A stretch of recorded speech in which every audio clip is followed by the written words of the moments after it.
Monsieur le Président, Madame la Ministre, Messieurs les rapporteurs, mes chers collègues, le succès des Jeux olympiques de l'été 2024 a rappelé combien ils pouvaient être un facteur de cohésion nationale et de rayonnement international. Néanmoins, cette discussion me permet d'insister sur l'importance du sport pour tous et sur les points de vigilance qui s'imposent dans cette période de sérieux budgétaire. Le projet de loi de finances pour 2025 nous propose une réduction importante des crédits du programme sport. Au total, hors JOP, cela représente une baisse de 222 millions d'euros en comptabilisant l'amendement gouvernemental de dernière minute, soit 30% du budget global de la mission sport.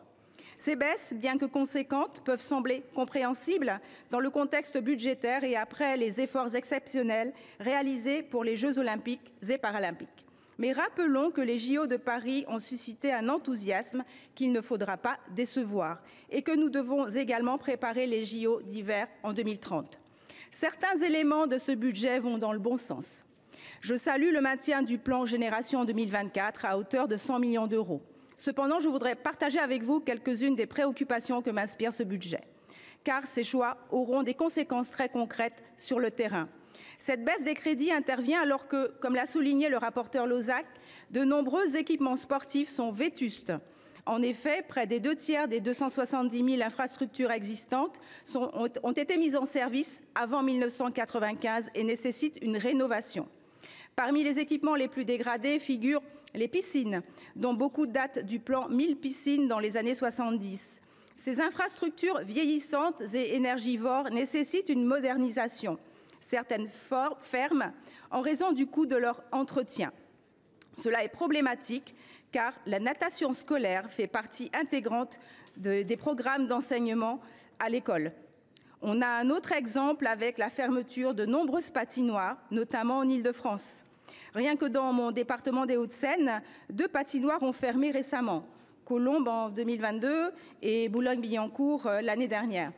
La construction de ces équipements sportifs est largement portée par les collectivités locales, surtout les communes, toutes confrontées à une baisse de leurs ressources. Au-delà de la question des infrastructures, le fonctionnement des clubs risque d'être affecté par la baisse du budget alloué à l'Agence nationale du sport, un pilier de l'écosystème sportif. L'engagement des bénévoles doit être soutenu. Surtout, la réduction des crédits alloués au Pass Sport de près de 10 millions d'euros soulève des interrogations. Ce dispositif a permis à de nombreux jeunes, souvent issus de familles modestes, d'accéder au sport en réduisant le coût des licences. Il contribue à l'égalité des chances, à l'inclusion et à l'amélioration de la santé publique. Alors que la sédentarité devient un enjeu de société, réduire l'enveloppe du Pass Sport pourrait envoyer un signal contre-productif. À vrai dire, le sport ne doit pas être envisagé comme une simple dépense, mais comme un investissement pour notre avenir. Alors que le Sénat vient de lancer une mission d'information sur la prévention en santé, je veux souligner que le sport en constitue l'un des piliers. Investir dans le sport aujourd'hui, c'est protéger la santé demain. La recherche scientifique montre ses bienfaits sur un très grand nombre de maladies. Alors que 2025 est l'année de la santé mentale, rappelons que le sport est plus efficace que la médication pour lutter contre les détresses psychologiques. Alors mes chers collègues, Madame la Ministre, bien que le contexte budgétaire soit tendu, nous devons nous donner les moyens de rester une grande nation sportive. Je vous remercie. Merci, chers collègues.